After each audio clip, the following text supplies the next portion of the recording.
बिस्मिल्लाहिर्रहमानिर्रहीम। नाज़रीन अस्सलाम वालेकुम। आपके सामने कीकर का दरख्त मौजूद है। यकीनन यह आपने पूरे पंजाब में देखा सुना होगा और इसके मुतालिक नुस्ख़ाजात जो फ़ौलादी ताकत के हसूल के लिए होते हैं, मर्दाना ताकत के लिए होते हैं, मसाने की मजबूती के लिए होते हैं, आपने यकीनन सुने और पढ़े होंगे।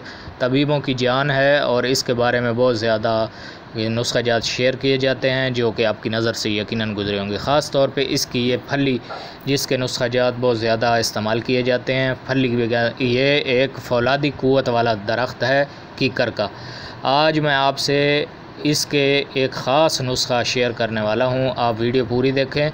मैं हूँ हकीम अब्दुल माजिद, आप देख रहे हैं मेरा यूट्यूब चैनल। आपके नाज़रीन इस के पत्ते आपने इस्तेमाल करने, इस तरह आप इसके पत्ते उतार लें, पत्तों को ड्राई कर लें, खुश्क कर लें, अंदर कमरे में रूम टेम्परेचर पे, धूप में खुश्क नहीं करने।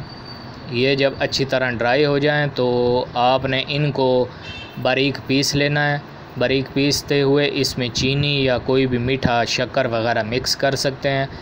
ये नुस्ख़ा बिल्कुल तजर्बाशुदा है। अगर आपका मसाना कमज़ोर है, उठते बैठते कतरे आते हैं, पेशाब कंट्रोल नहीं होता, छोटे बच्चों का पेशाब बिस्तर पे निकल जाता है, या बड़े बूढ़े जो नमाजी हजरात हैं उनका बार बार पेशाब की तकलीफ़ होती है, पेशाब बार बार आता है, रातों को नींद ख़राब होती है, रातों को उठते हैं, ऐसे लोग जो शुगर के मरीज़ हैं, शुगर की वजह से मसाना कमज़ोर है, पेशाब की ज़्यादती है और पेशाब की तकलीफ़ में मुब्तला होकर रात की नींद की जो सुकून की नींद है वो बर्बाद हो जाती है। तो 1 टीस्पून आप इस्तेमाल करें रोज़ाना 7 दिन, इसका इस्तेमाल काफ़ी है। अस्सलाम वालेकुम।